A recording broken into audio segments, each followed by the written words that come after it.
नमस्कार, आप देख रहे हैं न्यूज 19 और मैं हूं आपके साथ स्वाति मिश्रा। राजस्थान के अजमेर में देश और विदेश की जानी मानी घड़ी कंपनियों के नामचीन ब्रांड के नकली माल अजमेर के मार्केट में दुकानदार बेच रहे थे, वो भी बिना किसी खौफ के साथ। तो वही डिटेक्टिव एजेंसी, दिल्ली की एक डिटेक्टिव एजेंसी के निवेदन पर आईजी की मदद से कार्रवाई करते हुए पुलिस ने 5 दुकानदारों को गिरफ्तार किया है। अजमेर में नकली माल पर छापा मारकर 2 दिल्ली की डिटेक्टिव एजेंसियों के अधिकारियों ने छापामारी करवाई और 3 अजमेर के आईजीएस सोगाथिर की स्पेशल टीम द्वारा कई ऑपरेशन में 4 काफी समय से आ रही नकली माल बेचने की शिकायत पर 5 से 50 से 60 लाख का माल जब्त किया। वहीं 6 दुकानदारों पर कॉपीराइट एक्ट और धोखाधड़ी की धाराओं से एफआईआर करीब की गई और करीब 2500 से ज्यादा घड़ियां भी जब्त की गई। क्या कुछ नहीं सर, हमको मार्केट से खबर आ रही थी कि कुछ लोग जो पॉपुलर इंटरनेशनल ब्रांडेड है, प्रीमियम ब्रांड और जेनरिक ब्रांड्स, उनकी लोग डुप्लीकेसी कर रहे थे, नकली स्टिकर लगा के, नकली लेबल लगा के, नकली डायल लगा के और सप्लाई कर रहे थे। तो ये सब मार्केट में करीब 40 से 50 दुकानें थी, बट मुख्य सप्लायर जो हैं वो करीब 4 से 5 थे। जो 4 से 5 थे, जिसमें एक जो सप्लायर है उसका दुकान बंद था, नहीं तो जो 4 सप्लायर थे उनकी चारों में माल सीज हुआ। कितना माल सीज किया? सर ये करीब अभी कैलकुलेशन जारी देखेंगे, अभी कैलकुलेट करके, फिर भी रफली देखा जाए तो 50 से 60 लाख का। कौन सी कंपनी का माल है इसमें? सर फास्टैग, सोनाटा और टाइटन इनका है, बट ये ध्यान रखिएगा इन पे राडो, एडिडास, पूमा, फॉसिल, जो भी इंटरनेशनल और प्रीमियम ब्रांड्स हैं जिनकी घड़ी 50 से 60 हज़ार की है, वो सब ब्रांड ये रखते थे। आईजी साहब की निर्देशन जी आईजी साहब से हम मिले थे, आईजी साहब को परिवार दिया, फिर आईजी साहब के आदेश पे सब कुछ कार्रवाई। कितनी दुकानों में की गई? सर करीब 6 दुकानों पे होनी थी, पर 2 दुकानें आज बंद थी, पर 4 दुकानों पे माल सीज हुआ। अगर कोई कस्टमर इस तरह से घड़ी लेने आता है, जी उसको किस तरह से समझ आ रही कि ये घड़ी ओरिजिनल है? सर वो चीज़ें ये इतने डिट्टो कराते थे कि हमारे जो ट्रेनिंग पास टेक्नीशियन होते हैं या एक्सपर्ट, जिनको इंजीनियर कह सकते हैं, वही लोग इनको आइडेंटिफाई कर सकते हैं। कस्टमर तो इनमें इतना, मतलब ये माइनर से माइनर जो चेंजेस होते हैं उनको बिल्कुल डिट्टो कॉपी किया हुआ है। तो कस्टमर के लिए थोड़ा सा ज़्यादा से ज़्यादा अगर मान लीजिए फिर भी कस्टमर को डाउट है, तो नज़दीकी जो कंपनी का सर्विस सेंटर है वहाँ जाके उसको आइडेंटिफाई करवा सकता है। दुकान सीज की गई है जी। आगे भी ऐसी कार्रवाई रहेगी? रेगुलर जारी रहेगी सर, पूरे इंडिया में, भारत में, नेपाल में और श्रीलंका में, तीनों कंट्री में एक साथ स्टार्ट। नाम बता दें आप। सर मेरा नाम मुकेश माल है और हमारी जो इन्वेस्टिगेशन और डिटेक्टिव एजेंसी है उनकी तरफ से पूरे तीनों देशों में एक साथ स्टार्ट हो रहा है। इस घटना की पूरी जानकारी देने के लिए हमारे साथ डिटेक्टिव एजेंसी के अधिकारी मुकेश माल जुड़ रहे हैं। आइए जानते हैं क्या है उनसे ये पूरा मामला। तो मुकेश जी आप बताइए, तो अजमेर में जो कल माल पे छापा पड़ा है उसकी कार्रवाई किस प्रकार से की गई थी? मैडम काफी दिन से हमें नकली माल की सूचना आ रही थी कि भाई कई ब्रांडेड कंपनियों के नाम से लोग नकली माल बेच रहे हैं। तो उसी प्रकार हमारी जो अहमदाबाद कंपनी है, टाइटन कंपनी लिमिटेड, उसका सब ब्रांड है फास्टैग। तो उसका बहुत ज्यादा बड़े स्तर पे करीब 40-50 लाख या 70 लाख के समथिंग का माल डुप्लीकेट मार्केट में खपाया गया था। तो उसी पे हमने आईजी साहब की विशेष टीम के द्वारा और हमारी जो टीम के जो सदस्य थे उन्होंने एक साथ रही हमारी, तो उसी दौरान ये माल मिला है। जी, तो आपको इस चीज के बारे में आपको खबर किस प्रकार लगी, किस प्रकार से आप लोगों को? जी मैम, हमारी एजेंसी डिटेक्टिव एजेंसी है और हमारे पूरे इंडिया में, इवन इंडिया के अलावा श्रीलंका और नेपाल में भी हमारे जो इन्फॉर्मर्स हैं उनको हम रेगुलरली एक्टिवेट रखते हैं। तो वो भिन्न प्रकार की जितनी भी बड़ी कंपनियां हैं, छोटी कंपनियां, बड़ी जो भी नकली माल बेच रहे हैं, उनका मार्केट में वो सर्वे करके, लोकल सर्वे करके और लोकल खबर उठा के वो हमको रेगुलरली भेजते रहते हैं। क्या आगे भी इस प्रकार की कोई घटना, या आपको लगता है कि और भी ऐसी कंपनियां या ऐसी कोई दुकानदार होंगे जो भी नकली, अभी भी मार्केट में घड़ियां ऐसे नकली बिक रही हैं? मैडम जो 4-5 दुकानों में जो छापा पड़ा है उनमें 2 दुकानदार तो ऑलरेडी किसी अन्य मामले में लंबित उनके ऊपर मामला चल रहा है और उनपे ऑलरेडी पहले भी छापा पड़ चुका है। ये दुकानदार जो है करीब आधे से ज्यादा जो है वो आदतन है और करीब 10 से 15 दुकान थी जिनपे छापा पड़ना था, बट समय और टीम और उसके गाँव में ये पूरी प्रॉपरली तरीके से पूरे पे छापा नहीं पड़ सका। जी मुकेश जी, धन्यवाद आपका न्यूज 19 के साथ जुड़ने के लिए। Thank you. आज के इस खास रिपोर्ट में बस इतना ही। देश और दुनिया की तमाम खबरों के लिए देखते रहिए न्यूज 19। दौसा जिले के उपखंड मुख्यालय रामगढ़ पचवारा में कोरोना वायरस के बढ़ते संक्रमण को रोकने के लिए दूसरे दिन भी शासन की पालना में प्रशासन मुस्तैद बना रहा। आपको बता दें कि एसडीएम कार्यालय की गाड़ी को देख लोगों ने मुंह पर मास्क लगाए, वहीं मुंह पर मास्क और सोशल डिस्टेंस का पालन नहीं होने पर प्रशासन ने चालान काटे हैं। कोरोना संक्रमण के बढ़ते कदम को आज भी लोग नजरअंदाज कर रहे हैं, जिसकी वजह से प्रशासन की गाड़ी लौटने के बाद लोग अपने मुंह से मास्क हटा लेते हैं। सोशल डिस्टेंसिंग की भी लोग परवाह नहीं कर रहे हैं। वहीं दूसरी तरफ कोरोना का बढ़ता संक्रमण लोगों को मौत का ग्रास बनाता जा रहा है। सरकार और प्रशासन के लोग बार बार अपील कर रहे हैं, मगर लोग अपनी जान की परवाह नहीं कर रहे। प्रशासन को देख लोग मुंह पर मास्क लगा लेते हैं। जी आपको बता दें कि कोरोना गाइडलाइन की पालना नहीं होने पर सरकार लॉकडाउन लगा सकती है। कोरोना गाइडलाइन को लेकर रामगढ़ पचवारा थाना अधिकारी सुभाष चंद्र शर्मा ने जनता से अपील की है। आज कोविड-19 को लेकर कितने चालान किए? आज 11 लोगों के किए हैं। 11 लोगों के चालान किए। क्या उन लोगों ने मास्क नहीं लगा रखा था? मास्क भी नहीं लगा रखा, सोशल डिस्टेंसिंग नहीं थी और कोई जो है बस ये सोशल डिस्टेंसिंग, सार्वजनिक स्थान पे थूकना, इन चीज़ों से किए हैं। मतलब कुल मिला के 11 लोगों के आज आपने चालान किए हैं जो राज्य सरकार के आदेशों की जो पालना नहीं कर रहे हैं कोविड-19 को लेके, उस मामले में 2400 रुपये कलेक्ट हुए हैं। उनमें 2400 रुपये का कलेक्शन हुआ है। रामगढ़ थाना क्षेत्र के वासियों से मेरी अपील है कि कोरोना का सेकंड फेज चल रहा है। जो पूर्व में जो कोरोना था उससे ये घातक है, इसलिए आप सभी से मेरी अपील है कि मास्क लगाएं और सोशल डिस्टेंस की पालना करें, प्रशासन का सहयोग करें। वही खबर दौसा के लालसोट से आ रही है, जहां कल भाजपा कार्यकर्ताओं ने भाजपा का स्थापना दिवस मनाया है। दौसा जिले के उपखंड मुख्यालय लालसोट की बड़ा धर्मशाला में भारतीय जनता पार्टी के कार्यकर्ताओं ने भाजपा का स्थापना दिवस मनाया। कार्यक्रम की अध्यक्षता पार्षद कन्हैया लाल सैनी ने की। वहीं इस अवसर पर नगर मंडल अध्यक्ष, पार्टी के वरिष्ठ कार्यकर्ताओं जगदम्बा प्रसाद बोहरा, कैलाश नटानी, जौहरीलाल पहाड़िया का माल्यार्पण कर अंग वस्त्र भेंट कर सम्मान पत्र प्रदान किया। वहीं भाजपा पार्टी के वक्ताओं ने अपने विचार व्यक्त किए। इस अवसर पर जिला उपाध्यक्ष रवि हाड़ापुर, चेयरमैन जगदीश सैनी, प्रकाश मीणा, पार्षद दीपक सेडुलाई, महेश जांगीर, मुकेश मंडावरा आदि अनेक कार्यकर्ता उपस्थित रहे। कार्यक्रम का संचालन अभिनव त्रिपाठी ने किया। वहीं जयपुर से इस वक्त की बड़ी खबर हम आपको बता रहे हैं कि देश में बढ़ते कोरोना संक्रमण को लेकर मुख्यमंत्री अशोक गहलोत ने प्रधानमंत्री नरेंद्र मोदी को पत्र लिखा है। उन्होंने प्रधानमंत्री से आग्रह किया है कि देश में 18 साल से ज्यादा के सभी व्यक्तियों का वैक्सीनेशन तुरंत शुरू किया जाए। वही खबर किशनगढ़ से आ रही है, जहां किशनगढ़ में चोरों के हौसले बुलंद होते नजर आ रहे हैं, लेकिन मदनगंज थाना पुलिस ने अभी तक चोरों को पकड़ने में कामयाबी हासिल नहीं की है। आइए देखिए हमारी खास रिपोर्ट। किशनगढ़ में चोरों के हौसले बुलंद होते नजर आ रहे हैं। चोरों ने दुकान का ताला तोड़कर नकदी चुरा ली। किशनगढ़ के तहसीलदार कार्यालय के पास स्थित चाय की दुकान का अज्ञात चोरों ने ताला तोड़कर दुकान में रखी नकदी व आधार कार्ड, पैन कार्ड आदि कागजात चोरी कर लिए, जिसकी शिकायत लेकर दुकानदार रामप्रसाद मीणा संबंधित पुलिस स्टेशन मदनगंज पहुंचा तो थाना अधिकारी ने चोरी की शिकायत लेने से इनकार कर दिया। वहीं पीड़ित का कहना है कि पुलिस थाना अधिकारी ने इस प्रकार की छोटी चोरी की रिपोर्ट नहीं लिखी, ऐसा कहकर उसे घर जाने को कहा। रामप्रसाद मीणा ने लिखित रिपोर्ट के माध्यम से थाना अधिकारी को बताया कि सुबह 7 बजे दुकान खोलने आया तो उसे दुकान के ताले टूटे मिले व दुकान के अंदर का सामान बिखरा मिला। तिजोरी में लगभग 3500 रुपए की नकद व लगभग 800 रुपए के सिक्के थे जो चोरी हो गए। उसकी शिकायत मदनगंज थाना पुलिस ने दर्ज नहीं की। वहीं बुधवार सुबह किशनगढ़ में कटरा बाजार में कपड़े की दुकान का ताला टूटा हुआ देखा।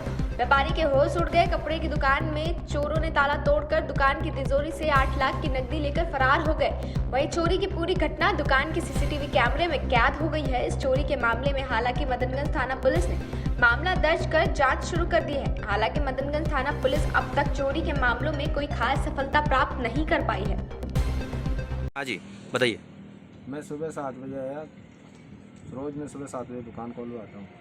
तो आगे ताला टूटेगा दोनों तीन तो एक ताला दूर पड़ियो दो ताला तोड़ कुंडा तोड़ चलिया गेट खुल्लो हो आयो तो कोई दुकान पर पूरा सामान गायब एक भी सामान नहीं हो गुटका गुटका पीढ़िया पैसा टका 2 2.5 3 4 5 हज़ार रुपया भी आ खुला बंदिया 2 गड्ढे ही 10 की मैं तैयार रख ली वे सामान भी ले गया और गुटका लेना देना सब पूरा सामान ले गया हमारा कहीं नहीं छोड़ी गैस की टंकी को तालों तोड़वाई कोशिश करी पर वो तालों टूटे नहीं लागे और वो तालों बाकी सब सामान ले गया तो बाद में महीने में जमीन संबंधी विवाद का मेरा कागज भी था। वहीं जयपुर से खबर आ रही है जहां बनी पार्क इलाके में एक पुलिसकर्मी का शव बरामद किया गया है। जी आपको बता दें कि यह शव चंद्रपाल सिंह कांस्टेबल का शव है। संदिग्ध परिस्थिति में ये बॉडी मिली है और मृतक के शरीर पर जलने के निशान है। ड्राइवर बताया जा रहा है चंद्रपाल सिंह। नमस्कार, आप देख रहे हैं न्यूज 19 और मैं हूं आपके साथ स्वाति मिश्रा। आइए एक नजर डालते हैं आज दोपहर की तमाम बड़ी खबरों की ओर। राजस्थान में कोरोना के बढ़ रहे मामलों के बाद सीएम अशोक गहलोत ने फिर चेताया है कि कोरोना की दूसरी लहर को काबू करने के लिए सरकार और अधिक सख्त उठा सकती है। उन्होंने कहा है कि इसमें सभी लोगों को सहयोग करना पड़ेगा। कोरोना के रिकॉर्ड मामले सामने आने के बाद गहलोत ने सोमवार आधी रात तक कोरोना कोर ग्रुप डॉक्टरों, जिला कलेक्टर और एसपी के साथ ओपन बैठक की। गहलोत ने अफसरों से कहा कि राजस्थान में एक दिन में 2429 कोरोना पॉजिटिव केस आना और देश के आंकड़ों का 1 लाख को पार कर जाना बहुत चिंताजनक है। सीएम ने कहा कि जहां भी कोरोना के केस ज्यादा मिलेंगे वहां पर नाइट कर्फ्यू रात 8 बजे से ही लगाने को कहा है। जोधपुर में इसकी शुरुआत हो चुकी है। सार्वजनिक जगहों पर मास्क पहनने और सोशल डिस्टेंसिंग नहीं बरतने पर जुर्माने के साथ दुकान या प्रतिष्ठान को 3 दिन के लिए सील किया जाएगा। गहलोत ने कहा कि कोरोना से संक्रमण के मुकाबले की भावना से काम करते हुए हमें सख्ती के साथ साथ प्यार और समझाइश से जन अभियान की तर्ज पर हेल्थ प्रोटोकॉल का पालन कराना जरूरी है। राजस्थान में कोरोना की स्थिति भयावह होती जा रही है। संक्रमण बढ़ने के साथ यहाँ मौतों का आंकड़ा भी तेजी से बढ़ने लगा है। यहाँ बीते 24 घंटे के दौरान मंगलवार को 2236 मामले नए सामने आए हैं, जबकि 13 लोगों की जान चली गई। मौत के आंकड़ों की बात करें तो अप्रैल 6 दिन के भीतर 36 लोगों की मौत हो चुकी है और यह इस साल फरवरी और मार्च के मुकाबले ज्यादा है। एक्सपर्ट्स की माने तो जिस तेजी से ये मौतों का आंकड़ा बढ़ रहे हैं, ये दिसंबर जनवरी के रिकॉर्ड को भी तोड़ देगा। चिकित्सा एवं स्वास्थ्य विभाग की रिपोर्ट के मुताबिक जयपुर में सबसे ज्यादा 413 नए केसेस मिले हैं, जबकि दूसरे नंबर पर उदयपुर, जोधपुर में स्थित और भी ज्यादा खतरनाक है। यहाँ 201 केस मिलने के अलावा एक दिन में 5 लोगों की जान भी चली गई। अप्रैल में कोरोना की रफ्तार बहुत तेजी से बढ़ रही है। अन्य राज्यों में बड़ी संख्या में प्रवासी राजस्थानी होली, शीतलाष्टमी सहित अन्य त्योहार मनाने यहाँ आए, जिसके कारण केसों की संख्या में इजाफा हुआ है। 1971 की पाकिस्तान पर जीत के 50 साल पूरे होने पर भारतीय सेना इस वर्ष को स्वर्णिम विजय के रूप में मना रहा है। राममंच गांधी विद्या मंदिर में आयोजित कार्यक्रम में मशाल लेकर पहुंचे जोरदार स्वागत करते हुए सेना के जवानों ने सलामी दी।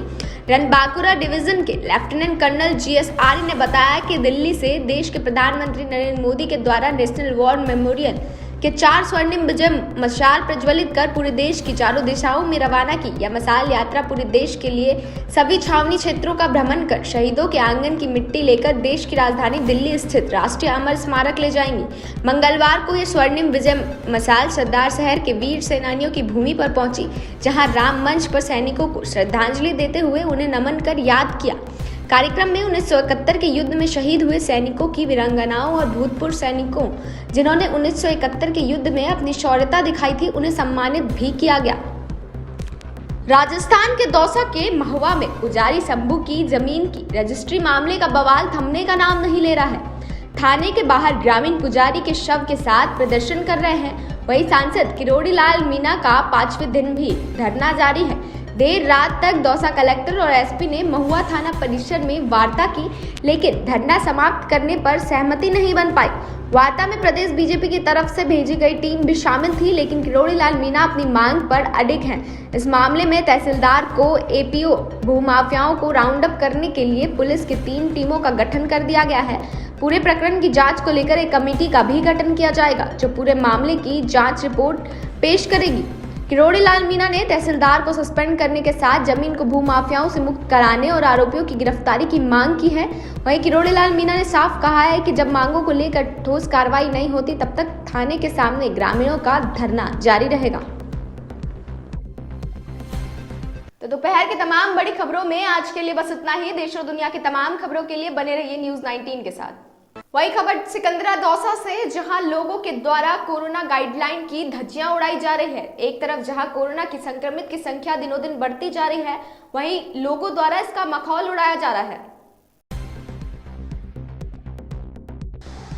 प्रदेश में कोरोना संक्रमितों की संख्या प्रतिदिन बढ़ रही है। वहीं राजस्थान सरकार कोरोना से निपटने के लिए हर संभव प्रयास कर रही है, लेकिन लापरवाह लोगों की वजह से सरकार द्वारा जारी गाइडलाइन का मखौल बनाया जा रहा है।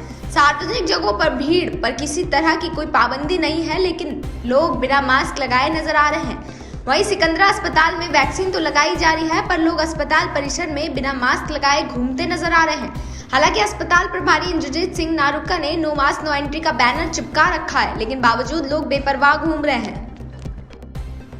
वही खबर जयपुर से, जहां Amy collection private limited company के विरुद्ध में स्वधर्म महिला संस्थान के द्वारा मुख्यमंत्री को ज्ञापन सौंपा गया।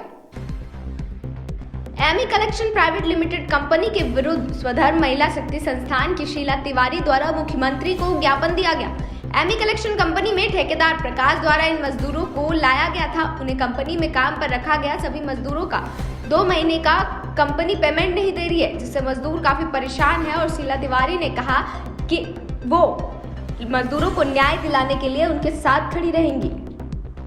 ड्यूटी कर लिए, काम करने के बाद पेमेंट देने की जब बारी आई तो मालिक ने ये बोला कि हमने आपका पेमेंट ठेकेदार को दे दिया। ठेकेदार ने बोला कि हमें कोई पेमेंट नहीं मिला है। फिर इन लोगों ने हंगामा किए, तब पुलिस आई और पुलिस ले गई, ठेकेदार को उठा के अंदर बंद कर लिया। फिर इनको आश्वासन दिया गया 22 तारीख को कि आपको पेमेंट मिल जाएगा।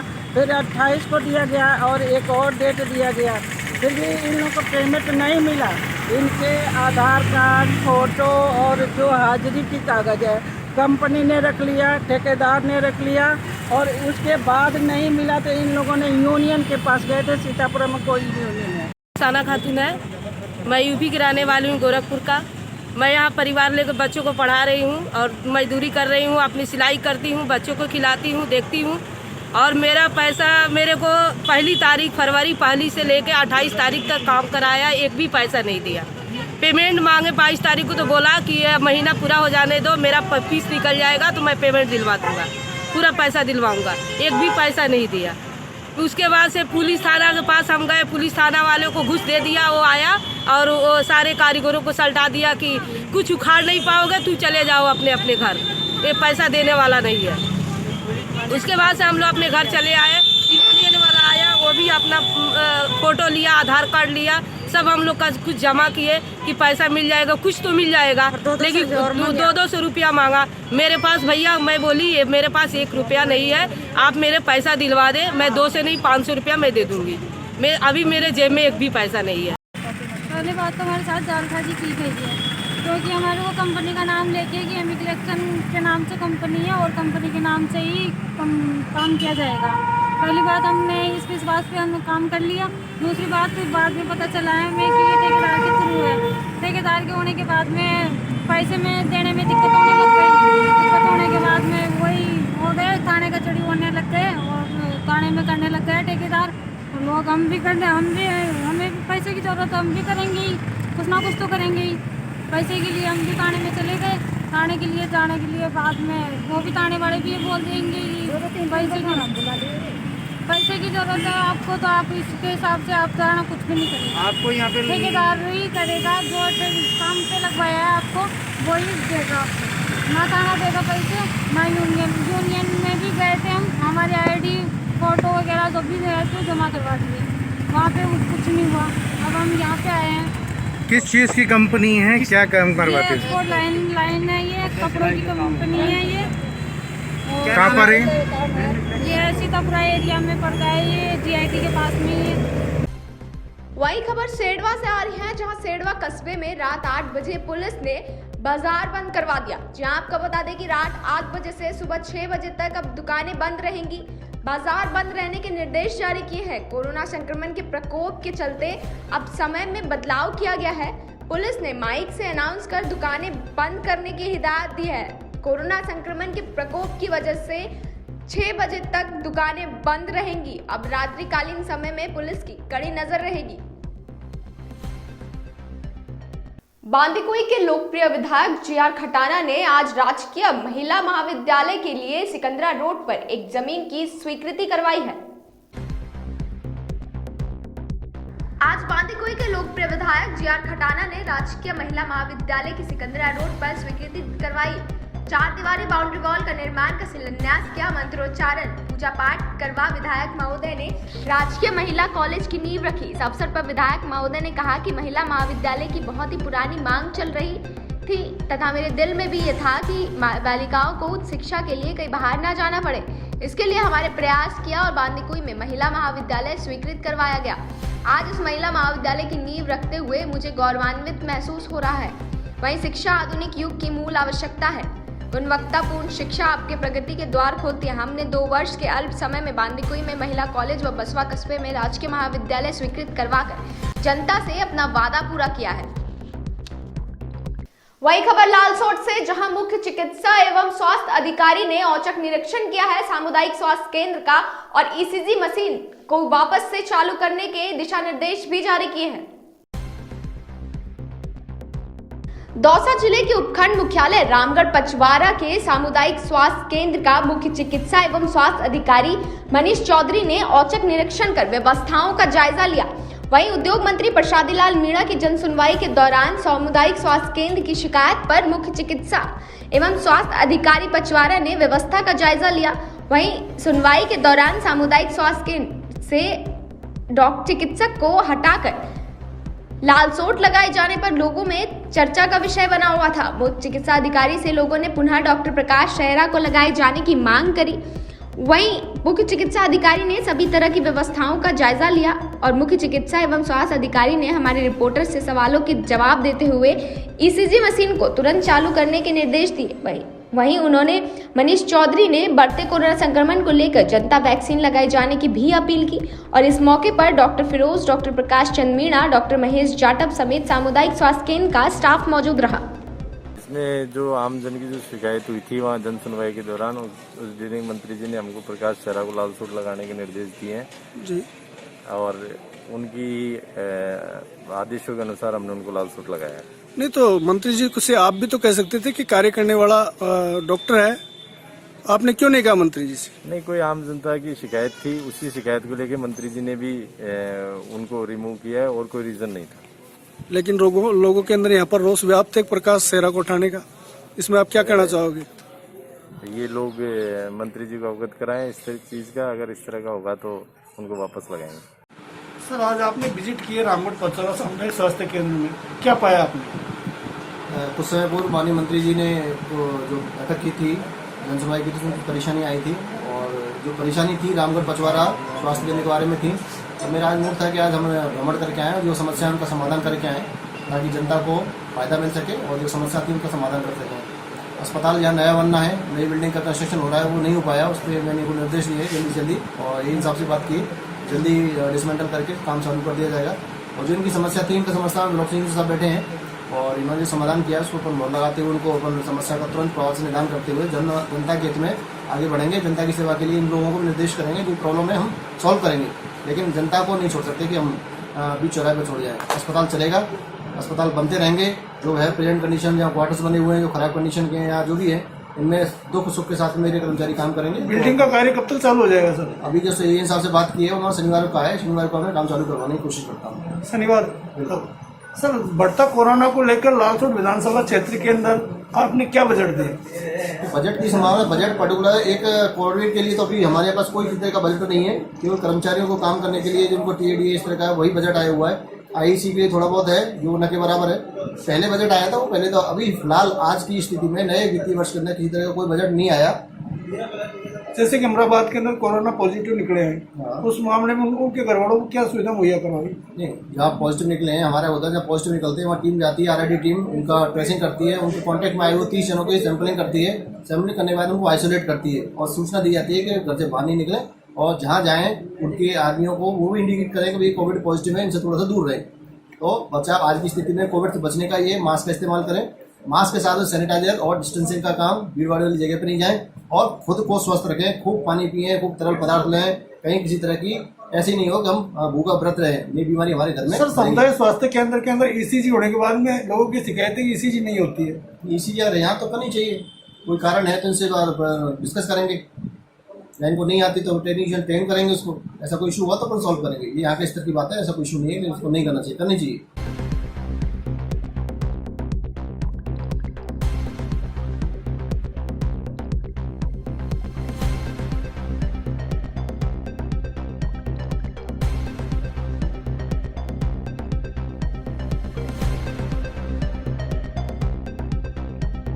वही खबर फुलेरा से आ रही है, जहां पुलिस कोरोना गाइडलाइन के पालन नहीं करने वालों के खिलाफ सख्ते में आ गई है और उनके चालान भी काट रही है। देश व प्रदेश में बढ़ते कोरोना संक्रमण को लेकर सरकारी आदेशों की पालना में फुलेरा पुलिस सतर्क होती हुई नजर आई है। वहीं कस्बे में बिना मास्क के घूमने वाले वाहन चालकों व लोगों को समझाइश के बाद चालान काटे गए। थाना प्रभारी रंजीत सिंह ने बताया कि कोरोना संक्रमण की रोकथाम व लोगों को सरकारी गाइडलाइन की जानकारी देते हुए की गई समझाइश के बाद भी कस्बे के मुख्य मार्ग, बस स्टैंड, अंडरपास पर बिना मास्क घूमते करीब दर्जन भर लोगों के चालान काटे गए और उन्हें हिदायत दी गई। वही खबर दौसा से, जहां कोविड-19 के गाइडलाइंस के पालन न करने की वजह से दुकानदारों के प्रतिष्ठान को सीज कर दिया गया है। वहीं पुलिस सख्ते में आ गई है। दौसा में कोविड-19 गाइडलाइन का पालन नहीं किए जाने पर संजय सिंह गोरा, उपखंड अधिकारी दौसा के नेतृत्व में बिना मास्क में सोशल डिस्टेंसिंग की पालना नहीं करने वाले के खिलाफ डीवाईएसपी दीपक शर्मा, नगर परिषद आयुक्त पूजा मीणा, दौसा कैलाश मीणा, प्रभारी राजस्व धर्मेंद्र कुमार शर्मा, अग्निशमन प्रभारी महावीर सिंह, उप निरीक्षक कोतवाली दौसा दिलखुश गुज्जर, कोविड-19 चैनल प्रभारी सतीश चंद्र मीणा, रेहान खान, नगर परिषद टीम के द्वारा कार्रवाई करते हुए 7 प्रतिष्ठानों को 3 दिन के लिए सीज कर दिया गया है। उक्त कार्रवाई जारी रहेगी। लगातार अधिकारियों द्वारा जनता से कोविड-19 नियमों की पालना करने की अपील भी की गई है और मास्क वितरण पर लोगों का मास्क पहनने पर प्रेरित भी किया है। आज नगर परिषद द्वारा कितने चालान काटे गए और क्या क्या हुआ? आज एसडीएम साहब के नेतृत्व में कोविड-19 गाइडलाइन जारी की गई, उस पर उल्लंघन करने वालों के खिलाफ कार्रवाई की गई। इसमें दौसा क्षेत्र के अंदर 7 दुकानें की गई और 50 चालान जो कि बिना मास्क के लोग पाए गए हैं, उनके 50 लोगों के चालान किए गए और अभी भी ये प्रक्रिया जारी है। और सीओ साहब ने पब्लिक से अपील की है, मौके पर मास्क लगाएं, दुकान वालों से अपील की है तो खुद भी मास्क लगाएं और ग्राहकों को भी मास्क लगाने के लिए प्रेरित करें। नगर परिषद आयुक्त महोदया पूजा जी मीणा के निर्देश अनुसार पिछले विगत 7 दिनों से ये कार्रवाई जारी है और आगे भी कार्रवाई जारी रहेगी। लगातार 50 से 60 चालान काटे जा रहे हैं, लोगों को मास्क वितरित किए जा रहे हैं, लोगों को जागरूक भी किया जा रहा है मास्क लगाने के लिए, सोशल डिस्टेंसिंग की पालना करने के लिए। ये दुकान कहाँ सीज हुई आज दौसा में? ये पूरा अपना मानगंज सब्जी मंडी पूनम टाकीज के पीछे पंचायत समिति क्षेत्रों के अंदर ये दुकानें। नमस्कार, आप देख रहे हैं न्यूज 19 और मैं हूं आपके साथ स्वाति मिश्रा। आइए एक नजर डालते हैं आज दोपहर की तमाम बड़ी खबरों की ओर। राजस्थान में कोरोना के बढ़ रहे मामलों के बाद सीएम अशोक गहलोत ने फिर चेताया है कि कोरोना की दूसरी लहर को काबू करने के लिए सरकार और अधिक सख्त उठा सकती है। उन्होंने कहा है कि इसमें सभी लोगों को सहयोग करना पड़ेगा। कोरोना के रिकॉर्ड मामले सामने आने के बाद गहलोत ने सोमवार आधी रात तक कोरोना कोर ग्रुप डॉक्टरों, जिला कलेक्टर और एसपी के साथ ओपन बैठक की। गहलोत ने अफसरों से कहा कि राजस्थान में एक दिन में 2429 कोरोना पॉजिटिव केस आना और देश के आंकड़ों का 1 लाख को पार कर जाना बहुत चिंताजनक है। सीएम ने कहा कि जहां भी कोरोना के केस ज्यादा मिलेंगे वहां पर नाइट कर्फ्यू रात 8 बजे से ही लगाने को कहा है। जोधपुर में इसकी शुरुआत हो चुकी है। सार्वजनिक जगहों पर मास्क पहनने और सोशल डिस्टेंसिंग नहीं बरतने पर जुर्माने के साथ दुकान या प्रतिष्ठान को 3 दिन के लिए सील किया जाएगा। गहलोत ने कहा कि कोरोना से संक्रमण के मुकाबले की भावना से काम करते हुए हमें सख्ती के साथ साथ प्यार और समझाइश से जन अभियान की तर्ज पर हेल्थ प्रोटोकॉल का पालन कराना जरूरी है। राजस्थान में कोरोना की स्थिति भयावह होती जा रही है। संक्रमण बढ़ने के साथ यहाँ मौतों का आंकड़ा भी तेजी से बढ़ने लगा है। यहाँ बीते 24 घंटे के दौरान मंगलवार को 2236 मामले नए सामने आए हैं, जबकि 13 लोगों की जान चली गई। मौत के आंकड़ों की बात करें तो अप्रैल 6 दिन के भीतर 36 लोगों की मौत हो चुकी है और यह इस साल फरवरी और मार्च के मुकाबले ज्यादा है। एक्सपर्ट्स की माने तो जिस तेजी से ये मौतों का आंकड़ा बढ़ रहे हैं, ये दिसंबर जनवरी के रिकॉर्ड को भी तोड़ देगा। चिकित्सा एवं स्वास्थ्य विभाग की रिपोर्ट के मुताबिक जयपुर में सबसे ज्यादा 413 नए केसेस मिले हैं, जबकि दूसरे नंबर पर उदयपुर। जोधपुर में स्थित और भी ज्यादा खतरनाक है। यहाँ 201 केस मिलने के अलावा एक दिन में 5 लोगों की जान भी चली गई। अप्रैल में कोरोना की रफ्तार बहुत तेजी से बढ़ रही है। अन्य राज्यों में बड़ी संख्या में प्रवासी राजस्थानी होली, शीतला अष्टमी सहित अन्य त्योहार मनाने यहाँ आए, जिसके कारण केसों की संख्या में इजाफा हुआ है। 1971 की पाकिस्तान पर जीत के 50 साल पूरे होने पर भारतीय सेना इस वर्ष को स्वर्णिम विजय के रूप में मना रहा है। राममंच गांधी विद्या मंदिर में आयोजित कार्यक्रम में मशाल लेकर पहुंचे जोरदार स्वागत करते हुए सेना के जवानों ने सलामी दी। रणबांकुरा डिवीजन के लेफ्टिनेंट कर्नल GS आर्य ने बताया कि दिल्ली से देश के प्रधानमंत्री नरेंद्र मोदी के द्वारा नेशनल वॉर मेमोरियल के 4 स्वर्णिम विजय मशाल प्रज्वलित कर पूरे देश की चारों दिशाओं में रवाना की। यह मशाल यात्रा पूरे देश के लिए सभी छावनी क्षेत्रों का भ्रमण कर शहीदों के आंगन की मिट्टी लेकर देश की राजधानी दिल्ली स्थित राष्ट्रीय अमर स्मारक ले जाएंगी। मंगलवार को यह स्वर्णिम विजय मशाल सरदार शहर के वीर सेनानियों की भूमि पर पहुंची, जहां राम मंच पर सैनिकों को श्रद्धांजलि देते हुए उन्हें नमन कर याद किया। कार्यक्रम में 1971 के युद्ध में शहीद हुए सैनिकों की वीरांगनाओं और भूतपूर्व सैनिकों जिन्होंने 1971 के युद्ध में अपनी शौर्यता दिखाई थी, उन्हें सम्मानित भी किया गया। राजस्थान के दौसा के महुआ में पुजारी शंभू की जमीन की रजिस्ट्री मामले का बवाल थमने का नाम नहीं ले रहा है। थाने के बाहर ग्रामीण पुजारी के शव के साथ प्रदर्शन कर रहे हैं। वहीं सांसद किरोड़ी लाल मीणा का 5वें दिन भी धरना जारी है। देर रात तक दौसा कलेक्टर और SP ने महुआ थाना परिसर में वार्ता की, लेकिन धरना समाप्त करने पर सहमति नहीं बन पाई। वार्ता में प्रदेश बीजेपी की तरफ से भेजी गई टीम भी शामिल थी, लेकिन किरोड़ी लाल मीणा अपनी मांग पर अडिग हैं। इस मामले में तहसीलदार को APO भूमाफियाओं को राउंड अप करने के लिए पुलिस की 3 टीमों का गठन कर दिया गया है। पूरे प्रकरण की जांच को लेकर एक कमेटी का भी गठन किया जाएगा, जो पूरे मामले की जांच रिपोर्ट पेश करेगी। किरोड़ी लाल मीणा ने तहसीलदार को सस्पेंड करने के साथ जमीन को भूमाफियाओं से मुक्त कराने और आरोपियों की गिरफ्तारी की मांग की है। वहीं किरोड़ी लाल मीणा ने साफ कहा है कि जब मांगों को लेकर ठोस कार्रवाई नहीं होती, तब तक थाने के सामने ग्रामीणों का धरना जारी रहेगा। तो दोपहर की तमाम बड़ी खबरों में आज के लिए बस इतना ही। देश और दुनिया की तमाम खबरों के लिए बने रहिए न्यूज़ 19 के साथ।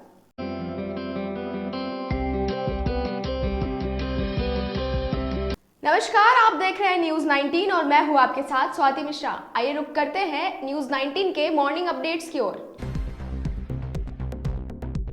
कोरोना संकट के इस दौर में भोपाल में ऑक्सीजन की किल्लत हो सकती है। गुजरात से भोपाल में होने वाली ऑक्सीजन की सप्लाई फिलहाल रुक गई है। गुरुवार तक सप्लाई नहीं होने पर किल्लत बढ़ सकती है। गुजरात में भोपाल में 100 टन ऑक्सीजन सप्लाई हो रही है।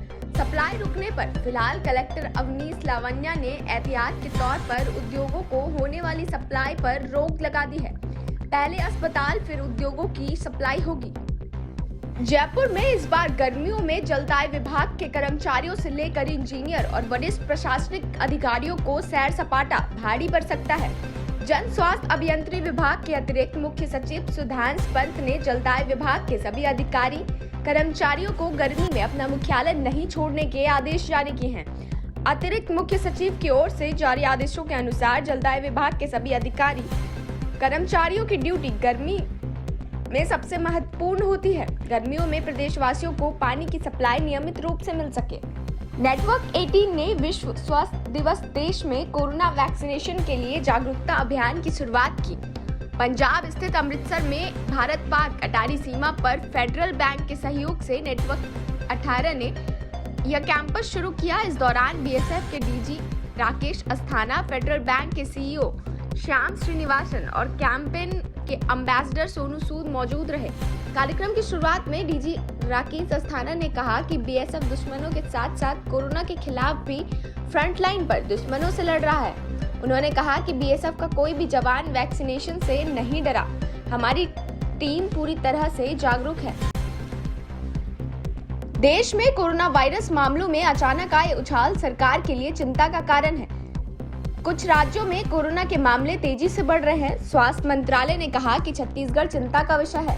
छोटा राज्य होने के बावजूद छत्तीसगढ़ में 6% मामलों और देश में कुल मौतों का 3% है। राज्य सरकारें अब संक्रमण के प्रबंधन और नियंत्रण को लेकर प्रयासों में तेजी ला रही है। महाराष्ट्र ने पहले ही एक मिनी लॉकडाउन की घोषणा कर दी है। वहीं दिल्ली में भी रात 10 बजे से सुबह 5 बजे तक 30 अप्रैल तक कर्फ्यू की घोषणा की गई है।